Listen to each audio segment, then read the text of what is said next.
Apa kabar semua? Semoga semua dalam perlindungan Tuhan. Jadi anak-anak, materi kita hari ini kita di dalam kelas, dalam ruangan, tidak di luar.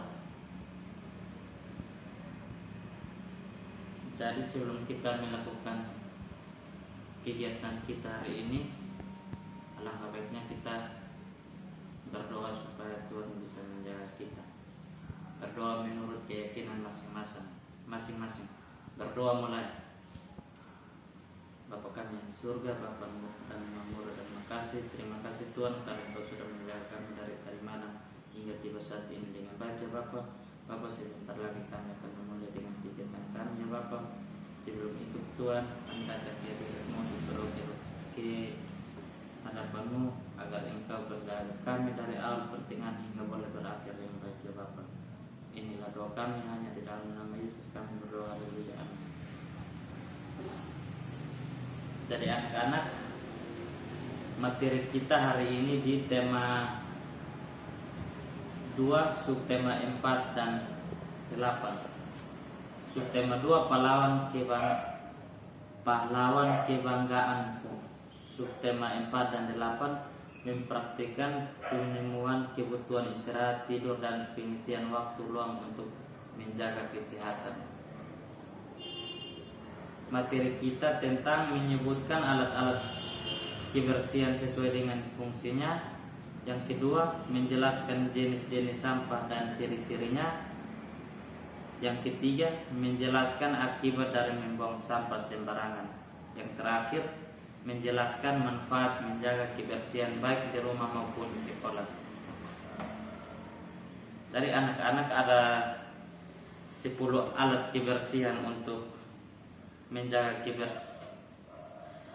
kebersihan di rumah kita masing-masing atau di sekolah. Yang pertama, alat kebersihan untuk menjaga kebersihan ruangan Anda membersihkan merupakan kunci dari hidup yang sehat. Tanpa adanya lingkungan yang bersih, maka akan berdampak juga pada kesehatan. Di tengah pandemi COVID-19 ini tentunya kita selalu harus memastikan kebersihan diri. Tak hanya itu, kebersihan Hinuain pun juga harus dijaga dengan alat kebersihan demi ciptanya lingkungan yang bersih dan sehat. Jadi alat yang pertama, sapu. Sapu merupakan alat kebersihan yang paling wajib digunakan. Fungsinya antara lain membersihkan lantai, ruangan dari debu dan kotoran.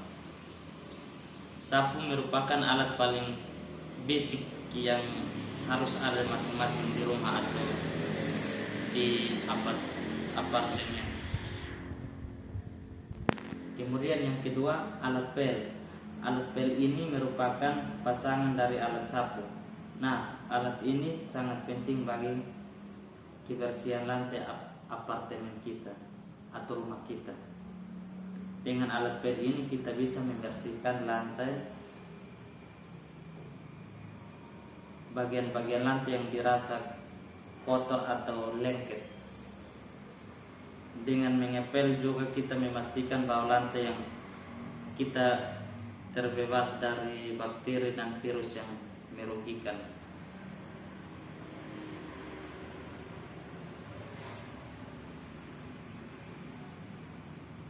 Yang berikut,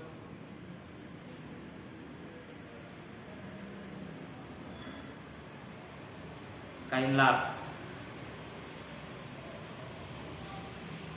Pernahkah kalian saat sambil minum itu tumpah? Nah, fungsi dari kain lap ini adalah membersihkan bagian yang kotor dan tumpuan tersebut. Memang sih fungsinya bisa digantikan dengan alat pel, namun kain lap nampaknya lebih mudah dan praktis. Selain itu, kalian juga bisa menambahkan cairan kebersihan supaya bagian dari permukaan yang di lap tersebut bisa bersih dan awet. Misalnya meja, rak kayu, kaca, dan lain-lain.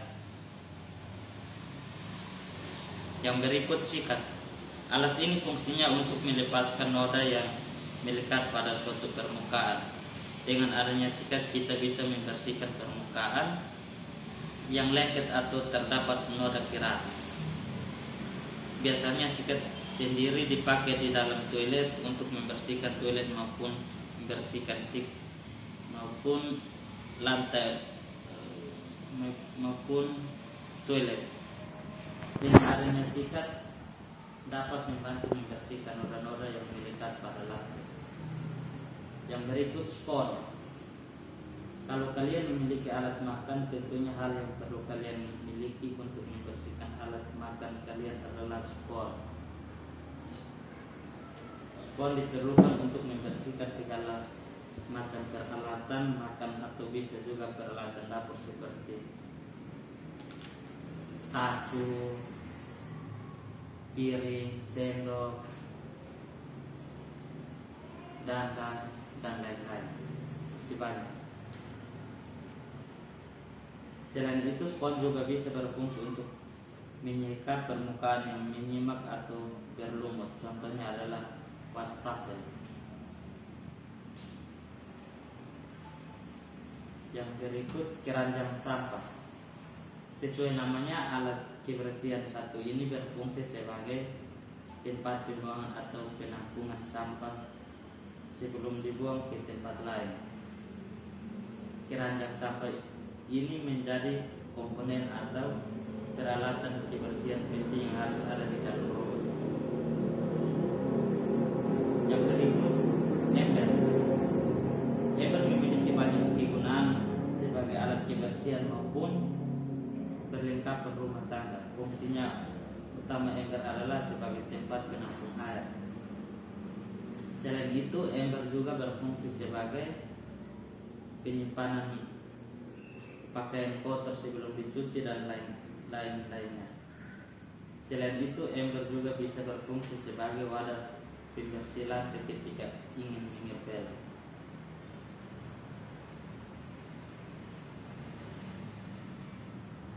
Yang terakhir, pembersih kaca. Maksud dari pembersih kaca adalah wiper dan juga alat semprot, tentunya di apartemen yang memiliki kaca di bagian dalam dan di luar, atau ini sangat penting. Pastinya banyak debu dan kotoran yang menempel pada kaca. Alat ini bisa membantu Anda untuk mempercepat pekerjaan Anda dalam membersihkan kaca. Menjaga kebersihan merupakan prioritas yang harus selalu dilakukan di rumah atau di sekolah.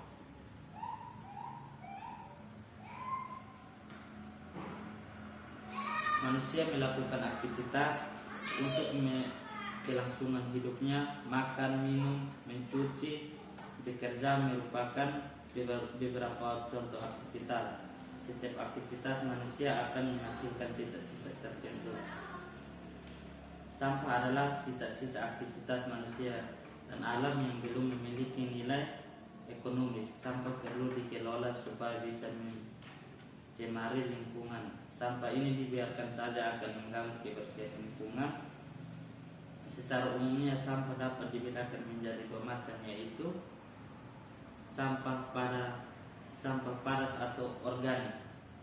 Sampah organik adalah sampah yang terdiri dari bahan-bahan organik. Contoh bahan-bahan organik adalah bahan logam, plastik, kaca, karet, dan kaleng. Sifat sampah organik adalah tahan lama yang suka membusuk. Sampah ini tidak mudah diuraikan oleh tanah apabila dibuang sembarangan. Sampah organik dapat menimbulkan pencemaran tanah. Yang kedua, sampah basah atau organik. Sampah organik adalah sampah yang terdiri atas bahan-bahan organik. Sifat sampah organik adalah tidak tahan lama dan cepat membusuk. Biasanya sampah jenis ini berasal dari makhluk hidup. Contohnya adalah sayur-sayuran, buah-buahan yang membusuk sisa nasi, daun dan sebagainya. Sampah organik mudah diuraikan tanah. Hanya saja jenis sampah akan menimbulkan bau kurang sedap jika tidak dikelola dengan baik. Yang berikut menjelaskan akibat dari membuang sampah sembarangan. Dampak membuang sampah sembarangan akan merusak pemandangan, mendatangkan bau yang tidak sedap, mendatangkan banjir level rendah sampai tinggi, mendatangkan sebagai penyakit dan dapat mencemari lingkungan. Maka dari itu, mulai sekarang marilah kita membiasakan diri untuk tidak membuang sampah sembarangan. Hanya mengantongi sampah saja membawa kita ke tong sampah, itu mudah banget untuk memberikan pengaruh efek kebaikan yang besar. Pengendalian sampah yang paling sederhana dan efektif adalah dengan menumbuhkan kesadaran diri dari diri sendiri untuk tidak merusak lingkungan dengan sampah. Mulailah tanamkan niat bahwa aku harus membuang sampah pada tempatnya. Selain itu diperlukan juga kontrol sosial budaya masyarakat untuk lebih menghargai lingkungan. Peran pemerintah dalam hal ini juga sangat diperlukan dengan peraturan-peraturan dan sanksi-sanksi yang ada. Diharapkan bisa meminimalkan perusahaan lingkungan oleh pihak-pihak yang tidak bertanggung jawab. Yang terakhir, manfaat menjaga kebersihan. Kita harus tahu tentang manfaat menjaga kebersihan lingkungan, karena menjaga kebersihan lingkungan sangatlah berguna untuk kita semua karena dapat menciptakan kehidupan yang aman, bersih, sejuk dan sehat. Manfaat menjaga kebersihan lingkungan antara lain, yang pertama, terhindar dari penyakit yang disebabkan lingkungan yang tidak bersih atau sehat. Yang kedua, lingkungan menjadi lebih sejuk. Yang ketiga, bebas dari polusi udara. Yang empat, air menjadi lebih bersih dan aman untuk diminum. Kelima, lebih tenang dalam menjalankan aktivitas sehari-hari. Masih banyak lagi manfaat menjaga kebersihan lingkungan, maka dari itu kita harus menyadari dan akan pentingnya kebersihan lingkungan. Mulai di rumah, misalnya rajin menyapu halaman rumah, rajin membersihkan selokan rumah kita, membuang sampah pada tempatnya, pokoknya masih banyak lagi. Lingkungan akan lebih baik jika semua orang sadar dan bertanggung jawab akan kebersihan lingkungan, karena hal ini harus ditanamkan sejak dini di sekolah pun kita diajarkan untuk selalu hidup bersih. Di agama pun kita diajarkan untuk selalu hidup bersih, karena kebersihan adalah sebagian dari iman.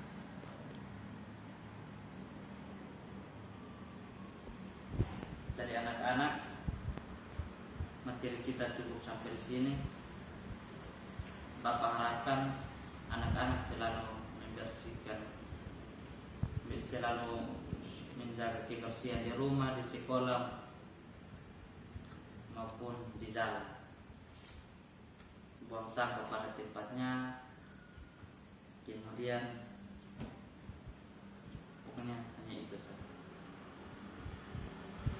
Materi kita cukup sampai di sini. Nanti sebentar Pak akan buat tugas buat anak-anak. Nanti nonton sampai akhir. Sebelum kita mengakhiri kegiatan kita berdoa menurut keyakinan masing-masing. Belum mulai. Bapak kami di surga, Bapak terima kasih Tuhan karena kami sudah melakukan kegiatan kami dari awal pertengahan hingga boleh berakhir yang baik ya Bapak. Kiranya Tuhan, inilah doa kami hanya di